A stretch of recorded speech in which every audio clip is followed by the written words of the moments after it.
सर्वांना नमस्कार. ऑफिसवाला लव विथ टशन या स्टोरीचे 123 एपिसोड यापूर्वीच अपलोड केलेले आहेत. कृपया ते सगळे एपिसोड ऐकण्यासाठी आपल्या चॅनलला भेट द्यावी. मधु आणि संग्रामच्या लग्नानंतर अर्जुनची गाडी पुढे निघाली होती आणि त्याच्या मागे संग्राम आणि मधुला घेऊन त्यांची गाडी निघाली होती. आणि मग मधुच्या गाडीनंतर अतुल होता आणि बाकी सगळेच होते. आणि आता कोणालाच कळत नव्हतं की आपण नक्की निघालोय कुठं. पाठीमागचा प्रत्येक जण एकमेकांना फोन करून विचारायचे की आपण नक्की काय करतोय, पण कोणाला काही सांगता येईना. आणि गुपचूप अर्जुनच्या मागे जाऊया असं अतुल सगळ्यांना म्हणाला. आता तन्वीसुद्धा म्हणाली, अर्जुन तुझ्या मनात आहे तरी काय, आणि आपण कुठे चाललोय बेबी. आणि अर्जुन बाहेर बघत म्हणाला, तनू फक्त काही मिनिट थांब, मग सगळ्यांनाच कळणार आहे. तुझ्यासारखीच सगळ्यांची उत्सुकता ताणली गेली आहे हे मला माहीत आहे, आणि मग तुला एकटीला सांगण्यापेक्षा मी सगळ्यांना एक साथ सांगेन ना. आणि तन्वी म्हणाली, अर्जुन काही सरप्राईज आहे का. आणि अर्जुन म्हणाला, तुला काय वाटतं. तन्वी हसली आणि म्हणाली, खरं सांगू, मला माहीत आहे की सरप्राईज आहे, पण ते इथेच मुंबईत आहे हे बघून जरा चकित झाली आहे मी. मग इतक्यात आर्याचाच फोन आला आणि ती त्याला विचारणार होती की आपण निघालोय कुठे डॅड. पण अर्जुन तन्वीला म्हणाला, नको फोन घेऊ, आपण पोहोचलो.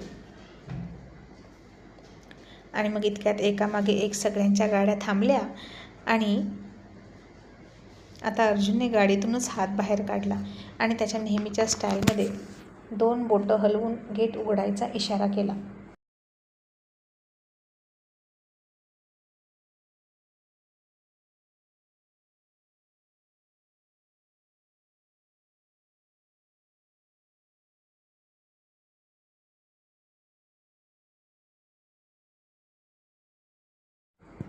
आणि मग वॉचमॅननं एक मोठं गेट उघडलं आणि मग त्या गेटमधून आधी अर्जुनची गाडी आत गेली आणि मग त्यामागे सगळ्या गाड्या आत गेल्या. पण आता सगळ्यांनी गाडीतूनच बघितलं तर मोठा प्रशस्त बंगला होता, तो 3 फ्लोअरचा. आणि त्याची जडणघडणच इतकी सुंदर होती की बघताक्षणी वाटत होतं की आतमध्ये किती आलिशान असेल तो. बाहेरून सुद्धा खूप छान सजावट होती बंगल्याची. आणि आता सगळेच खाली उतरले. अतुल अर्जुनकडे आला आणि म्हणाला, अर्जुन सर हे काय आहे. आणि अर्जुन त्याच्या खांद्यावर हात टाकून म्हणाला, आपल्या मुलीचं घर आवडलं का. अरे यार, मी पण तुला काय विचारतो, तू थोडीच इथं राहणार आहेस. ज्यांना इथं राहायचं आहे त्यांना विचारूया. असं म्हणून तो मधूकडे गेला आणि म्हणाला, मधू आणि संग्राम, तुमचा गृहप्रवेश इथे होणार आहे आणि आजपासून तुम्ही दोघे इथे राहणार आहात. हे तुमच्या हक्काचं घर आहे. तसं संग्राम चकित झाला ते इतकं मोठं घर बघून, आणि काय बोलावं त्याला कळेना. हो, नाही, थँक्यू, सॉरी, त्याला काहीच बोलायचं सुचेना. सोबत जितेंद्र होते, त्याचे पप्पासुद्धा होते. आणि तो आलिशान बंगला पाहून संग्रामनं किती मोठं नशीब काढलं असं त्यांना वाटायला लागलं. आणि मधूने मात्र अर्जुनला मिठी मारली आणि म्हणाली, थँक्यू अंकल. आणि आता खरं तर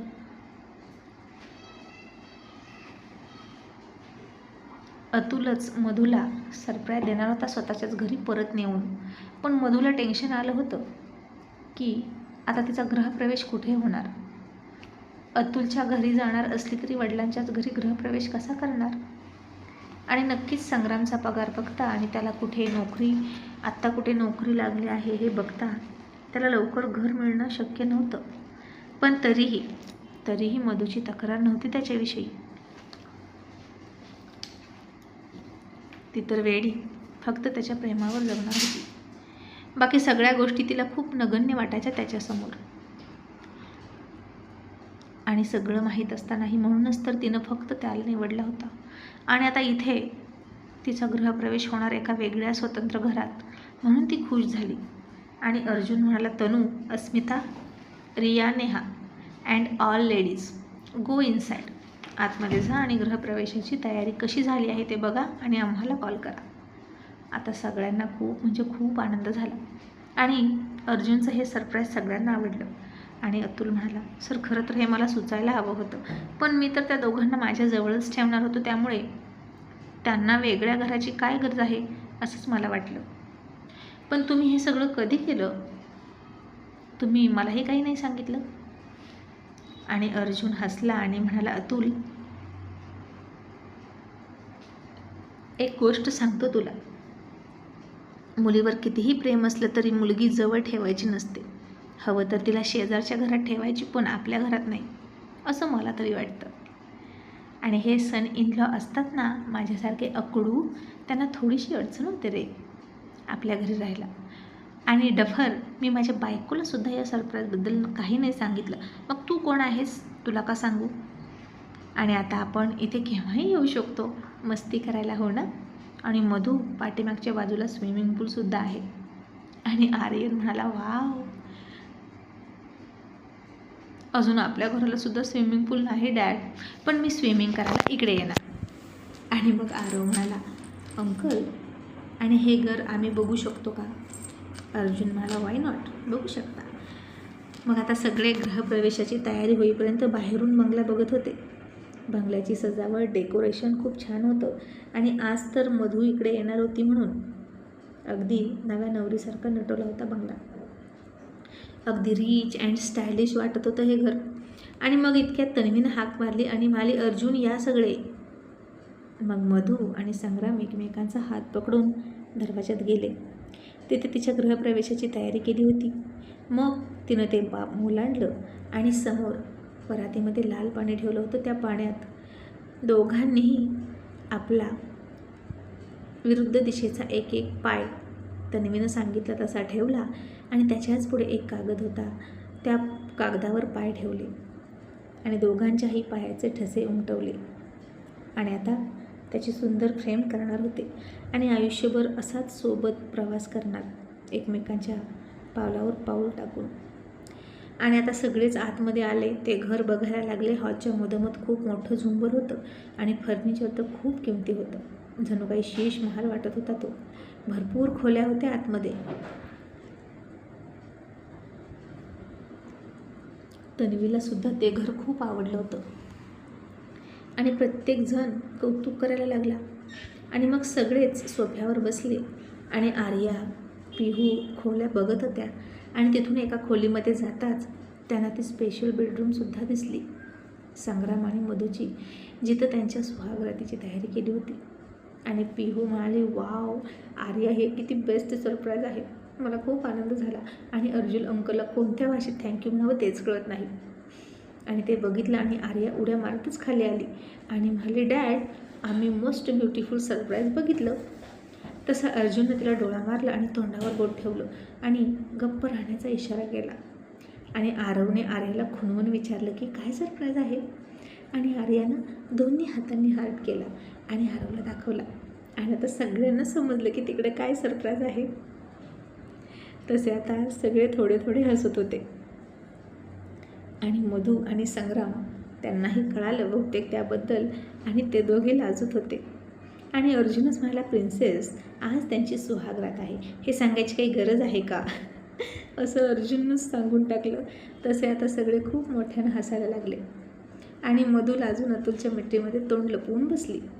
आणि मग कुणाल म्हणाला, अर्जुन, आता सगळं तूच केलं आहेस म्हणून तुला विचारतोय, रिसेप्शनचं काही प्लॅन आहे की नाही? नाही म्हणजे आम्हाला सुद्धा आमचं गिफ्ट द्यायचं आहे की इथेच देऊ? तू तर तुझं गिफ्ट देऊनही टाकलं.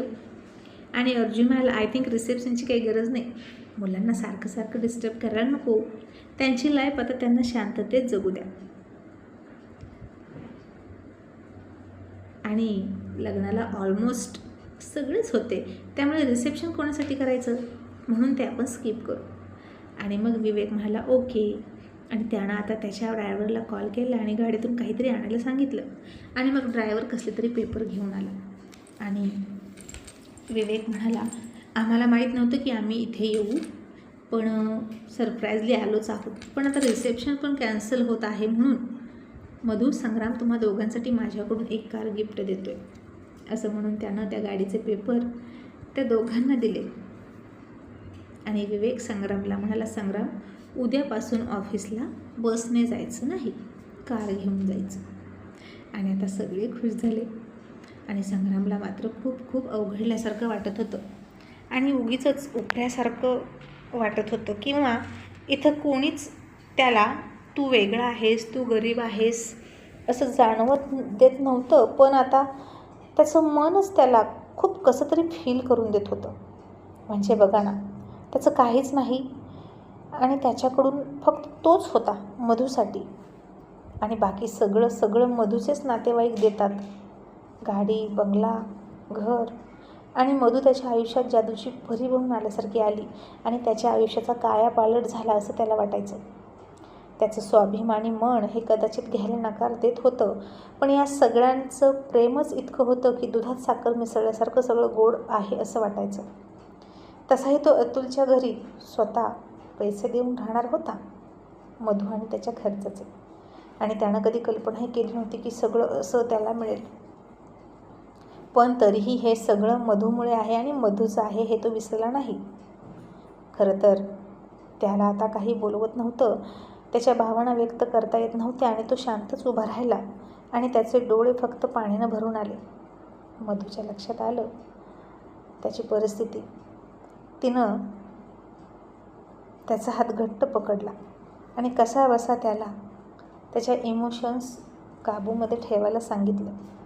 आता जे होते ते सुद्धा तीच थांबवू शकत नव्हती, कारण हे सगळे प्रेमापोटी काही ना काही देणारच होते. आणि आता नेहमीप्रमाणे कुणाल आला आणि त्यानं स्वित्झर्लंडची हनीमूनची तिकीटं दिली आणि 8 दिवसानंतरची बुकिंग आहे, त्यामुळे तयारीला लागा असं म्हणाला. आणि अर्जुन म्हणाला, सालेसाब, तुम्ही सगळ्याला एकच गिफ्ट का देता? दुसरं काही सुचत नाही का?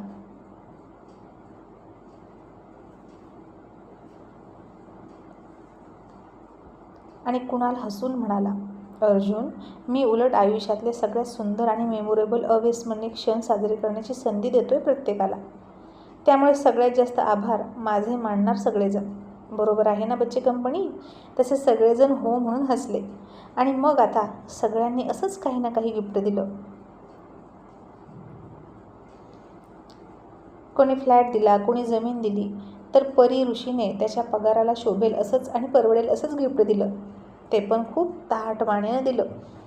आणि इतक्यात आर्यन म्हणाला, मिस्टर ऋषी, तुम्ही काही गिफ्ट देऊ नका, तुम्ही फक्त सगळ्याला पोलीस प्रोटेक्शन द्या.